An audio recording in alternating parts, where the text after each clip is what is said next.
राष्ट्रपति Donald Trump की Iran को यह नई धमकी, बहुत बड़ी खबर है ये। हथियार डाल दे IRGC और पुलिस, ये डोनाल्ड ट्रंप की तरफ से कहा गया है। सरेंडर करने पर मिलेगी पूरी सुरक्षा। एक बार फिर से डोनाल्ड ट्रंप ये बोलते हुए नजर आ रहे हैं कि सरेंडर कर दो, सरेंडर नहीं किया तो फिर मौत तय है। क्या बोल रहे हैं डोनाल्ड ट्रंप, सुनिए आप।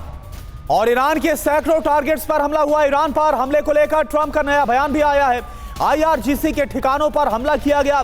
ईरान के 9 शिप और नेवल बिल्डिंग्स को तबाह किया गया, खुद डोनाल्ड ट्रंप की तरफ से कहा गया। और एक और बड़ी खबर, ईरान को लेकर ट्रंप का बहुत बड़ा दावा। ईरान की सरकार अमेरिका के लिए बड़ा खतरा है। एटमी वेपन से लैस है अमेरिकी सरकार। ईरान को ऐसे हथियार रखने की इजाजत बिल्कुल भी नहीं है। और देखिए बहरीन से खबर है, बहरीन के मनामा में हमला हुआ है। अमेरिकी नेवल बेस के पास आग लग गई। इस हमले के बाद कल भी ईरान ने यहां पर मिसाइल से हमला किया था। तो बहरीन के मनामा में जो नेवल बेस है, यहां पर हमला किया गया ईरान की तरफ से और उसके बाद वहां आग लग गई। कल भी ये देखिए आप, तस्वीरें आपके सामने, कल भी ईरान ने यहां पर मिसाइल से हमला किया था। तो एक तरफ डोनाल्ड ट्रंप ये बोल रहे हैं कि IRGC ईरानी सेना, जो ईरान की पुलिस है, वो सरेंडर कर दे, अपने हथियार डाल दे। लेकिन इस मूड में IRGC ईरानी सेना नजर नहीं आ रही है और लगातार जो जवाब है वो एक के बाद एक हमलों के जरिए दिया जा रहा है।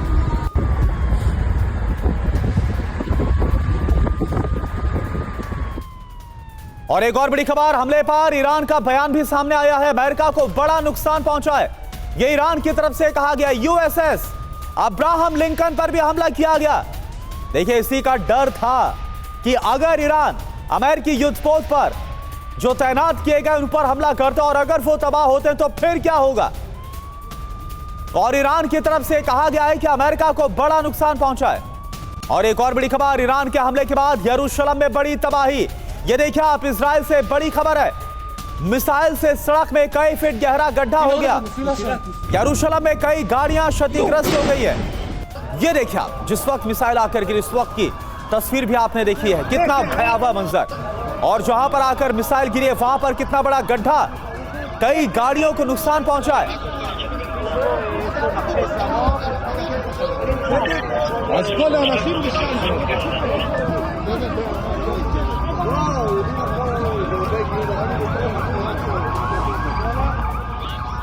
यरूशलेम की तस्वीर आप देख पा रहे हैं और इस मिसाइल हमले को रोकने में भी ये देखिए आप जरा गौर से देखिए, ये आती है मिसाइल और उसके बाद सीधे आकर ये इमारत को हिट करती है। ये देखिए आप, ये हमला जो कि ईरान की तरफ से किया गया। और एक और बड़ी खबर अभी अभी की है, ईरान का इजराइल पर बड़ा हमला हुआ है। यरूशलेम में ईरान ने दागी है एक साथ कई मिसाइलें। ये देखिए आप, ये इजराइल का आसमान, इमारत पर आकर गिरी है मिसाइल। देखिए और आप सुनिए जब ये धमाका हुआ मिसाइल का। No!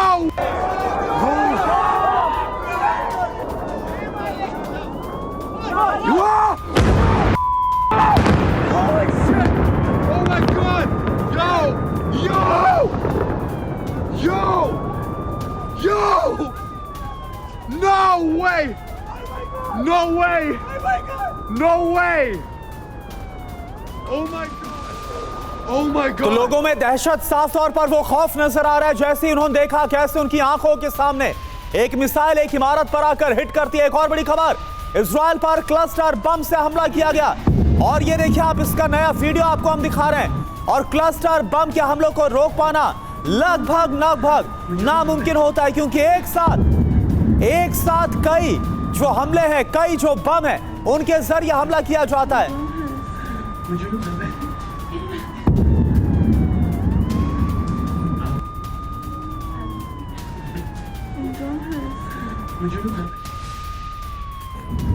और ओपी तिवारी सर इस वक्त हमारे साथ हैं। ओपी तिवारी सर, ये तस्वीर हम दिखा रहे हैं क्लस्टर बम के इस्तेमाल की। इससे पहले रूस और यूक्रेन जंग में भी जब कभी भी क्लस्टर बम के इस्तेमाल होने की खबर आई तो इसके बाद सवाल यही उठाया गया कि कैसे तमाम जो युद्ध को लेकर भी नियम और कायदे हैं उन्हें दरकिनार किया जा रहा है। क्या अगर ईरान क्लस्टर बम का इस्तेमाल कर रहा है तो अब उसने ठान लिया है कि अब कोई नियम कायदा कोई भी नहीं माना जाएगा और सिर्फ तबाही मचाकर वो रखेगा। मुझे ओपी तिवारी सर, आप तक आवाज पहुंच पा रही है? तिवारी सर, आपका फ्रेम फ्रीज हो गया है। यही सवाल मेरा आपसे है संजय सोई सर। संजय सोई सर, जी जी जी चलिए ठीक है। ओपी तिवारी सर आप जवाब दीजिए। क्योंकि जब क्लस्टर बॉम्ब्स होते हैं, पहले जमाने में कार्पेट बॉम्बिंग होती है, जब मास डिस्ट्रक्शन होगा तभी सब सामने आएंगे। अभी देखिए ईरान के पास तो ऐसा कुछ है नहीं कि मतलब कि उनकी इजराइल को अमेरिका का अटैक को रोक सके, और इजराइल की भी जो क्षमता है उसको भी न्यूट्रलाइज कर रहा है। तब दोनों तरफ सिर्फ तबाही होगी, बिकॉज कोई देश किसी की मिसाइल और रोक नहीं पाएगा, तो सिर्फ तबाही होगी। अब तबाही कब तक होगी, अब देखने की बात है। अब जहां तक स्टेटमेंट आपने ट्रम्प साहब दे रहे थे तो उनके चेहरा देख रहे थे, कॉन्फिडेंस लेवल वाज डेफिनेटली लो। अगर ये लोग उनके अब्राहम तक पहुंच चुके हैं तो अब्राहम को डिस्ट्रॉय करने में बहुत समय नहीं लगेगा। हाँ। तो अब्राहम हैज टू मूवमेंट, लेकिन उसके लिए सबसे अत्यंत आवश्यक है चाइना से इंटेलिजेंस इनपुट। जब इनपुट आएगा तभी वो बर्बाद भी हो सकता है। अच्छा, ओपी तिवारी सर एक बात बताइए। ओपी तिवारी सर, मैं एक बात आपसे समझना चाहूंगा, बहुत तकनीकी जानकारी है। इतना बड़ा युद्धपोत है, अब्राहम लिंकन, कई युद्धपोतों को तैनात किया गया। अगर यहां पर आकर एक भी मिसाइल गिरती है युद्धपोत के ऊपर, अगर कोई ड्रोन से हमला होता है, तो क्या ये युद्धपोत तबाह हो सकते हैं? क्या इतनी क्षमता होती है मिसाइल या ड्रोन हमलों में? नहीं करुण, एक मिसाइल ड्रोन से नहीं होगा।